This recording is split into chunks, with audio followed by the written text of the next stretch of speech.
Only the OG हैदराबादीज no इस dish को हम लोग हैदराबाद में फितनी पुलाव बोलते हैं। और इसको बनाने के लिए फूड प्रोसेसर या ब्लेंडर में खीमा, कोथिमीर, पुदीना, हरी मिर्ची, तली हुई प्याज और कुछ स्पाइसेस ऐड करेंगे।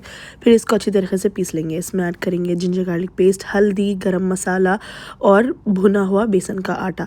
अच्छी तरीके से मिक्स करके छोटे छोटे कोफ्ते बना के इसको हम लोग फ्राई करके निकाल लेंगे।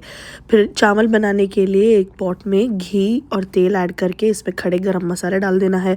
स्लाइस करी हुई प्याज डाल के इसमें अदरक लहसुन का पेस्ट भी डाल के अच्छी तरीके से भून लेना है। हरी मिर्ची और दही ऐड करेंगे। दही का कच्चापन ख़त्म होने तक इसको पका लेना है। फिर इसमें गरम मसाला और नमक ऐड कर लेंगे।